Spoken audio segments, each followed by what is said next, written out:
Эти кадры облетели глобальную сеть так же быстро, как водитель успел скрыться с места ДТП. Инцидент произошел в ночь с субботы на воскресенье. От сильного удара пешехода отбросило на проезжую часть. Здесь он пытался перейти дорогу домой, живет рядом.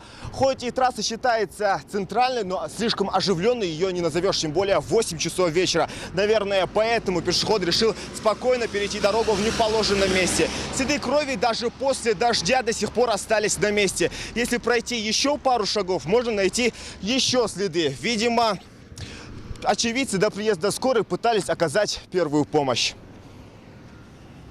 Но если речь идет про пешеходный переход, то до ближайшего еще 60 метров. Тем не менее, родственники возмущены. Положенное место. Дорожка бахцос. Переходная дорожка бахцос. Шимяжики ваха ламздя. Чего сагмивис. Машин татья табхавс кунах. Пострадавшего 82-летнего пожилого мужчину с различными телесными повреждениями доставили в Сунжинскую центральную районную больницу. У него диагностировали черепно-мозговую травму, сотрясение мозга, а также закрытый перелом правой лопатки. Патологических стопных каких-то знаков нет.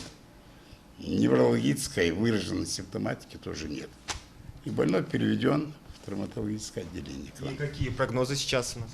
Значит, сейчас вот рекомендации нейрохирурга, которые нам рекомендовали вот это назначение, все, мы проведем где-то в течение 2-3 недель, и будет все нормально.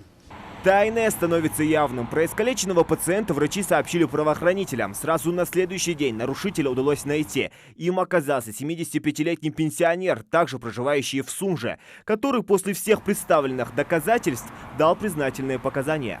Со слов водителя, он скрылся с места происшествия, потому что якобы не заметил сбитого пешехода. По факту ДТП водитель привлечен к административной ответственности по части 2 статьи 12.27 Кодекса об административных правонарушениях за оставление водителем в нарушение правил дорожного движения места ДТП, участником которого он является. Также в отношении водителя возбуждено еще одно административное производство по статье 12.24 Кодекса об административных правонарушениях за причинение вреда здоровью потерпевшему.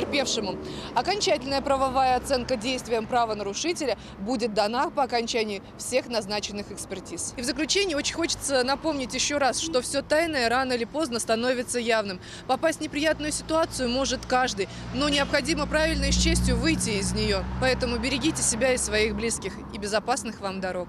Но в случае летального исхода административное дело очень легко может превратиться в уголовное. Сейчас автомобиль занял свое место на штрафстоянке отдела полиции в Сунже.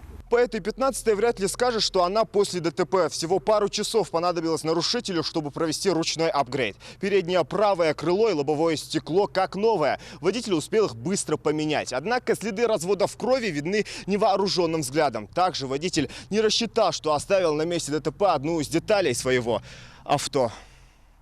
Хоть пенсионер в силу возраста не доглядел и перешел дорогу в неположенном месте, водитель все же должен был ехать с такой скоростью, чтобы в любой момент смог затормозить, говорят инспекторы ГИБДД. Тем не менее, осторожность на дороге никому не помешает.